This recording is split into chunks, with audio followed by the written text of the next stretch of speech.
বৈচিত্র্যতা সেটা হলো আমাদের আদিবাসী জনগোষ্ঠী, আমাদের ভাই বোনেরা, এবং সেটাই আমরা বিলীন করার জন্য জীবন জীবিকা সব কিছু বিপন্ন হয়ে এসে আছি। তাই আজকের দিনে আমি বলতে চাই, ইলেকশন করে যে সরকার আসুক, এটা বুঝতে হবে যে আমরা কি ধরনের, শুধু এক ধরনের বাঙালি মুসলমান যাও এক রকমের থাকবে না, আমাদের জন্য মধ্যে কোনো বৈচিত্র্যতা থাকবে। একদম সই করে সেগুলো বাস্তবায়ন করতে হবে। আগেও আমাদেরকে বলা হতো আদিবাসী বলা যাবে না, এখনো আমাদেরকে বলা হচ্ছে আদিবাসী বলা যাবে না, কিন্তু পাশ করছি এটাই বলে যে আদিবাসী জনগোষ্ঠী আপনারা আপনাদের সংগ্রাম অব্যাহত রাখেন। আমরা চেষ্টা করব যতটা পারি আপনাদের সঙ্গে সবসময় থাকতে। অনেক ধন্যবাদ।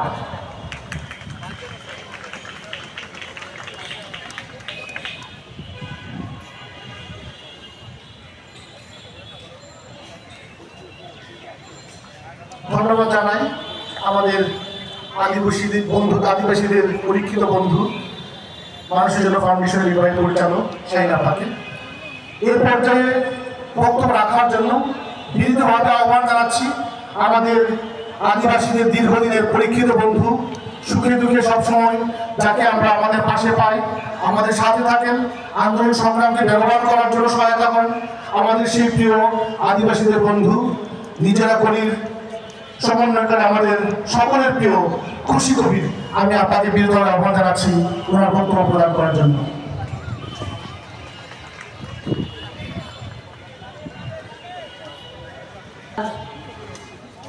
সম্মানিত সভাপ্রধান, মঞ্চে উপবিষ্ট যারা বক্তা আছেন, মতো আমরা আমাদের কথা কি আশা করছি, কি হতাশা আসছে, কি প্রতারণা হচ্ছে, এগুলো নিয়ে আমরা আলোচনা করেই যাব। শুধু আদিবাসী দিবসে না, আমরা যখনই সুযোগ পাই তখন আমরা প্রশ্নগুলো উঠাই। মানবাধিকার লঙ্ঘন হলে আমরা প্রশ্ন উঠাই বটেই, বিষয়গুলো উঠাই, আমাদের দাবি, আমাদের কণ্ঠস্বর আমরা জোরে বলি, কিন্তু আদিবাসীদের যখন লঙ্ঘন হয় এটা আরেকটু জোরে বলি। কেন? আদিবাসীরা আমাদের দেশে এখন এই সমাজ তাদেরকে সংখ্যা লঘিষ্ঠ করে তুলেছে। সংখ্যালঘুকরণের প্রক্রিয়ায় তাদেরকে আরও সংখ্যালঘুকরণের প্রক্রিয়ায় আরও কোণঠাসা করা হচ্ছে।